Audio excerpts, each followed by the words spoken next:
Channel Joshi I care and optics. मैं automatic Joshi आपको बताने जा रहा हूँ बाइफोकल और प्रोग्रेसिव लेंसेज का डिफरेंस, किसको बाइफोकल यूज़ करना चाहिए, किसको प्रोग्रेसिव यूज़ करना चाहिए, क्या बेनिफिट हैं बाइफोकल के, क्या बेनिफिट हैं प्रोग्रेसिव के, प्रोज एंड कॉन्स और डिटेल्स रिव्यू होने वाला है। वीडियो थोड़ी सी लंबी हो सकती है, प्लीज़ वीडियो को पूरी देखिएगा और लाइक शेयर एंड सब्सक्राइब कर दीजिएगा एंड बेल आइकन को भी प्रेस कर दीजिएगा, नोटिफिकेशन बेल को ऑल पर कर दीजिए, जैसे कि जो भी आपको इस टाइप की इंफॉर्मेटिव वीडियो हम बनाएं और आप तक पहुंच जाएं।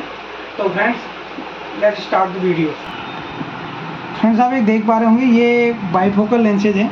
आप इसमें एक कट देख पा रहे होंगे, इसमें एक कट दिख रहा है इजीली, बहुत क्लियरली आपको विजिबल होगा वो कट, क्योंकि ये बाइफोकल है। इसमें partially half distance half reading होता है। इस बाइफोकल में दो टाइप के लेंसेज होते हैं, एक ये क्रिप्टो बाइफोकल इसको बोलते हैं, ये जो देख रहे हैं आप क्रिप्टो बाइफोकल, और एक डी बाइफोकल। डी बाइफोकल आप देख के ही पता चल जाएगा, ये डी शेप का होता है और एक crypto bifocal like a moon type का होता है। तो इन दोनों में डिफरेंस ये है, अगर आपकी कई बार अगर किसी की वाइड रीडिंग है, बहुत ज़्यादा रीडिंग ज़्यादा है, तो इसमें वाइड रीडिंग होता है, रीडिंग का एरिया थोड़ा सा ज़्यादा मिलता है, तो उस कंडीशन में ये यूज़ होता है। और थोड़ा सा अगर आपकी थोड़ा कॉस्मेटिक पॉइंट भी आपको ये दिखता बहुत ज़्यादा है, ये वाला डी बाइफोकल ये थोड़ा कम दिखता है, उस कंडीशन में इसको लेडीज थोड़ा सा ज़्यादा प्रिफेयर करती हैं कि थोड़ा सा कॉस्मेटिक पॉइंट भी ये दिखता कम है।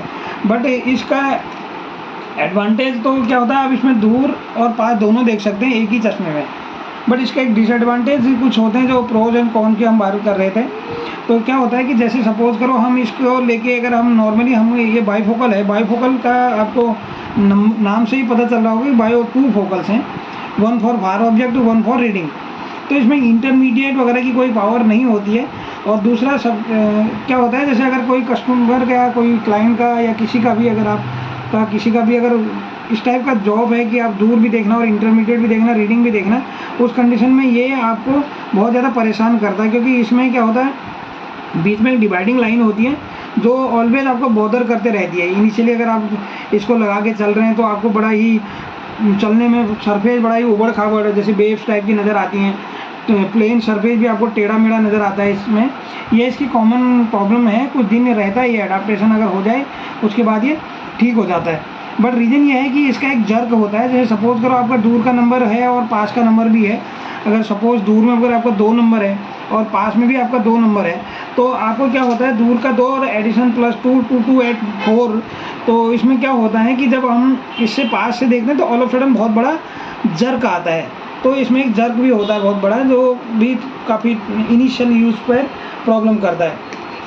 वैसे ये डी बाइफोकल होता है। डी बाइफोकल का एक प्लस पॉइंट यही होता है कि आप इसको लेके नॉर्मली आप जैसे इस डी बाइफोकल को लें तो इसे आप वाइड रीडिंग तो कर सकते हैं, बट अगर आपका रीडिंग वर्क है और थोड़ा सा दूर का काम है तभी आप ले सकते हैं।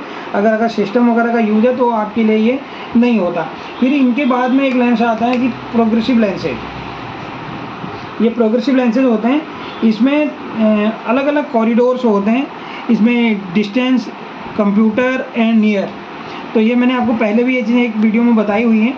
तो जो डिस्टेंस ऑब्जेक्ट होता है, ये फार ऑब्जेक्ट है जो दूर के लिए है, ये इंटरमीडिएट आपका कंप्यूटर वगैरह के लिए होता है और ये रीडिंग का होता है। भाई इसका सबसे प्लस पॉइंट ये होता है, इस लेंसेज और इस लेंसेज का डिफरेंस अगर आप देखेंगे तो इसमें डिवाइडिंग मार्क नहीं होता। आप यहाँ देख रहे हैं और यहाँ देख रहे हैं, कोई डिवाइडिंग मार्क आपको नज़र नहीं आ रहा। अगर हम यहाँ इस पर रख के देखें तो कोई डिवाइडिंग मार्क नहीं होता। इस लेंसेज में डिवाइडिंग मार्क है, इसमें डिवाइडिंग मार्क नहीं है। तो इससे क्या होता है कि अगर आप कभी भी देख रहे हैं तो आप जब कभी बाइफोकल से देखते हैं तो आपको कभी कभी इस डिवाइडिंग लाइन जहाँ से फ्यूजिंग से बना होता है, इस डिवाइडिंग लाइन से अगर आप देख रहे हैं तो आपको कुछ भी नज़र नहीं आता, क्योंकि ये यहाँ पर ही बहुत ही बड़ा ही इसमें नंबर का वेरिएशन होता है, क्योंकि ये कट पे, तो इससे आपको क्लियर विजिबल कभी नहीं होता। या तो आपको यहाँ से देखना होता है या आपको यहाँ से देखना होता है। तो इस अगर इस पर्टिकुलर एरिया से देख रहे हैं तो आपको ब्लरी विजन होगा, बहुत ज़्यादा डिस्टॉर्टेड होता है वो। और अब ये आ गया प्रोग्रेसिव लेंस। प्रोग्रेसिव लेंसेज में सबसे प्लस पॉइंट ये होता है, एक तो इसमें स्मूथ ट्रांजैक्शन होती है बिल्कुल लेंसेज में पावर की। सबसे बढ़िया ये होता है कि इसमें आपको कॉरिडोर होते हैं जो इनविजिबल कॉरिडोर हैं, जैसे दूर का नंबर हो गया और ये पास का नंबर हो गया और ये बीच में इंटरमीडिएट का नंबर हो गया। अगर आप सपोज करें, अगर आपका नंबर 2 है, जैसे उसमें हमारा 2 का मैंने आपको बताया था, सेम वही अगर वही सिचुएशन हम यहाँ ले लें तो ये 2 नंबर अगर यहाँ होता है और तो इसका एडिशन भी अगर आपकी 2 है तो यहाँ 2 इसके बाद यहाँ पर आपका नंबर सीधे 2 का 4 नहीं हो जाता, यहाँ पर 2.5, फिर 2.75, फिर 3, 3.5 और फिर 4 ऐसे नंबर होता है जो ग्रेजुअली इंक्रीज और डिक्रीज हो रहा होता है नंबर, जिससे कि आपको कभी भी जर्क नहीं आता। अगर आपकी हाइट 2 से 2.5 पर जाएंगी तो इतना बड़ा जर्क नहीं आएगा, बट इसमें 2 से आपको डायरेक्टली 4 पर जाना पड़ जाता है अगर आपका एडिशन 2 and 2 है तो। वो डिपेंड करता है, नंबर टू नंबर वेरी कर सकता है, बट जो भी होता है कि इसमें बहुत ही प्रोमिनेंट जर्क होता है, इसमें कोई जर्क नहीं होता है ड्यू टू स्मूथ ट्रांजेक्शन। इसकी स्मूथ होता है, बिल्कुल ही ग्रेजुअली रिड्यूस करता है पावर को, ग्रेजुअली इंक्रीज करता है। तो उस वजह से आप हर ऑब्जेक्ट पर काम कर सकते हैं, लाइक आप कंप्यूटर भी कर पा रहे हैं और आप कंप्यूटर भी कर पाएंगे, आप रीडिंग भी कर पाएंगे, आप डिस्टेंस भी कर पाएंगे। इसमें बहुत ज़्यादा मूवमेंट आपका नेक का नहीं है, पर आईज टिल्ड करेंगे आप जनरली, जैसे ये लेंस लगा हुआ है आपने ऐसे देखा आपका डिस्टेंस आ गया, थोड़ा सा नीचे देखेंगे कंप्यूटर आ गया, थोड़ा सा नीचे आई टिल्ड करेंगे रीडिंग आ जाएगा, बहुत ही स्लोली बट स्लोली। बट क्या होता है कि हर लेंसेज के अपने एडवांटेज और डिसएडवांटेज ज़रूर हैं। इसमें भी आपको प्रोग्रेसिव के भी मैं आपको डिसएडवांटेज बता देता हूँ। इसमें क्या होता है आपको ना थोड़ा सा एक डायग्राम बना के दिखा देता हूँ। जैसे सपोज करते हैं हम, ये हमारा लेंसेज है, प्रोग्रेसिव लेंसेज ये हो गया। इस लेंसेज में क्या होता है, कॉरिडोर सिस्टम होता है, ये ऐसे बनता है, ये इसकी मेकिंग होती है। ये जो होता है डिस्टेंस होता है, और ये यहाँ पर इसमें इंटरमीडिएट पावर होती है जो कंप्यूटर वगैरह की होती है, और ये इसकी रीडिंग पावर होती है। ये एरिया डिस्टॉर्टेड एरिया होता है, ये एरिया इसमें डिस्टॉर्टेड एरिया होता है जिसमें डिस्टॉर्शन से होती हैं, तो यहाँ से आपको विजन नहीं आती है। तो आपको क्या करना होता है, जब आप प्रोग्रेसिव में देख रहे हैं, फार ऑब्जेक्ट देख रहे हैं, नियर का यहाँ देखेंगे और कंप्यूटर का यहाँ देखेंगे, तो जैसे ही आपने वो आईज के मूवमेंट और नेक की मूवमेंट से आप उसको एडजस्ट कर लेते हैं। बट इसमें कई बार कई कस्टमरों की क्या होता है कि एडाप्टेशन की प्रॉब्लम रहती है, कि कहते हैं वो मेरे को एडाप्ट नहीं हो रहा है या ये हो रहा है। इस लेंसेज में क्या होता है कि आपको कम से कम week to 10 days, 10 days to 15 days में भी लग सकते हैं। किसी किसी को बहुत जल्दी हो जाता है और किसी किसी को थोड़ा लेट होता है। जी फ्रेंड्स, जैसे मैं आपको बता रहा था कि इनमें क्या डिस्टॉर्शन का एरिया होता है। आप जैसे सपोज करो इस वाले को देख रहे हो, इसमें फायर ऑब्जेक्ट तो प्रॉपर आपको दिख रहा है, बट ये देखो ये ब्लरी विजन है, यहाँ ब्लरी है, यहाँ ब्लरी है। ये इसका अपना कंप्यूटर है, ये इसका रीडिंग है। ये स्टैंडर्ड जो होते हैं वो प्रोग्रेसिव लेंसेज होते हैं।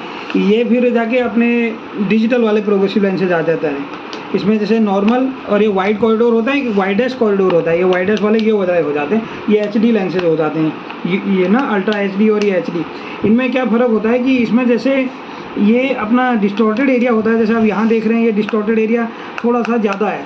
जैसे जैसे इधर जाएंगे तो डिस्टॉर्टेड एरिया कम होता चला जाएगा, और इधर जाएंगे तो डिस्टॉर्टेड एरिया और ज़्यादा कम हो गया है, जिससे कि ये ईजी अडाप्टेशन हो जाएगी इसमें। जितना भी जल्दी आप इस चश्मे को पहनोगे तो उतना जल्दी इसका अडाप्टेशन हो जाएगा। बट ये थोड़ा और इससे थोड़ा ज़्यादा टाइम लेगा, ये काफ़ी टाइम ले लेता है। तो ये फ़र्क होता है इसमें अपना एडजस्टमेंट का। दूसरा क्या होता है कि अगर आप प्रोग्रेसिव लगा रहे हैं कभी भी, अगर आप कभी भी प्रोग्रेसिव लगा रहे हैं तो प्रोग्रेसिव को आपको 10 डेज तो देने ही देने हैं। वो उससे पहले आपको एडजस्टमेंट नहीं होती, क्योंकि वो हमारे बॉडी का नेचर उस टाइप का होता है कि हम एक जल्दी किसी भी चीज़ को अडॉप्ट नहीं कर सकते। कम से कम 15 डेज आपको उस प्रोग्रेसिव को देना पड़ेगा, और विद द टाइम वो आपको ठीक हो जाएगा। इनिशियली आपको कोई शेप थोड़ी सी अजीब सी, जैसे कहीं बोतल का कुछ देख रहे हैं वो टेढ़ा दिखना, या फिर कई बार चलने में थोड़ी सी ख़राब दिख जाना, गाड़ी चलाने में थोड़ा सा गाड़ी का ऐसा लगे कि कुछ थोड़ी सी कुछ डैशबोर्ड वगैरह टेढ़ा है या स्टीयरिंग कुछ ऐसा है, तो ये इनिशियली थोड़ा सा 2-3 चीज़ों की कंप्लेंट रह जाती है। तो इस कंप्लेंट को आप कैसे कर सकते हैं, आप प्रोग्रेसिव को ज़्यादा से ज़्यादा टाइम दें। उसको अडॉप्ट करने के लिए क्या करें, उसको ज़्यादा से ज़्यादा टाइम दें और उसको पहने। बट उसको उस टाइम पर ना पहने जहाँ पर आपको ज़्यादा प्रॉब्लम है, जैसे सीढ़ियाँ आप उतर रहे हैं तो ना पहने, वाइड ड्राइविंग आप उसको ना पहने। नॉर्मली आप उसको सबसे बढ़िया तरीका क्या होता है, अगर आप टीवी देख लें और एक न्यूज़पेपर ले लें प्रोग्रेसिव को अडॉप्ट करने के लिए, आप टीवी देखते रहें और न्यूज़पेपर भी पढ़ते रहें, टीवी देखते रहें और न्यूज़पेपर भी पढ़ते रहें, तो उससे क्या होता है हमारी आइज़ का एडजस्टमेंट बहुत फास्ट होता है और उससे वो जल्दी से जल्दी एडाप्टेशन हो जाता है। कई बार हम क्या सोचते हैं कि हम प्रोग्रेसिव हमने बना लिया और उसको बनाते हैं, बनाने के बाद देखते हैं कि जो हमारा पहला प्रोग्रेसिव था वो तो ठीक था, बट नया जो बनाया वो नहीं ठीक है। वो ठीक तो होता है बट आपको ऐसा फील होता है बिकॉज वो आपको अडॉप्ट नहीं हुआ था। पुराना वाला ग्लासेज आपका अडॉप्टेड है, वो उसके साथ में आप हैप्पी हैं तो वो आपको अडॉप्टेड रहेगा, बट नया प्रोग्रेसिव को टाइम लगेगा एडजस्ट करने में। तो उस चीज़ को आप क्लियर कर लें, क्योंकि वो देख लें। और दूसरा, अगर बहुत ही ज़्यादा परेशानी है तो जहाँ आपने बनाया है एक बार वहाँ जाएं, अपनी सेंट्राइजेशन एक बार चेक करा लें और अगर अपना पावर चेक करा लें कि पावर में तो कहीं वेरिएशन नहीं आ गया। जो आपकी सेंट्राइजेशन होती है उसकी जो आईपीडी ली होती है, कहीं पर भी आपने जहाँ बनवाया होगा वहाँ पर आईपीडी ली होगी, उस आईपीडी को भी चेक करा लें कि वो आईपीडी क्या प्रॉपर है, जिस हिसाब की आईपीडी आपको रिक्वायर्ड है कि उसी हिसाब से आईपीडी ली गई है, या आईपीडी में अप डाउन है, सेंट्राइजेशन में कोई प्रॉब्लम है, या कई बार टेक्नीशियन के द्वारा जहाँ पर वो फिटिंग कर रहा होता है उसके साथ में उसमें कुछ अप डाउन हो गया हो बाय मिस्टेक, तो वो चीज़ें भी चेक करवा लें। बट ऐसा इतना कोई प्रॉब्लम आता नहीं है। फिर भी अगर सब कुछ ये ठीक है तो फिर वो एडाप्टेशन की प्रॉब्लम होती है, आप उसको अडाप्ट करें और उसको लगाएं तो विद द टाइम आपको ठीक हो जाएगा।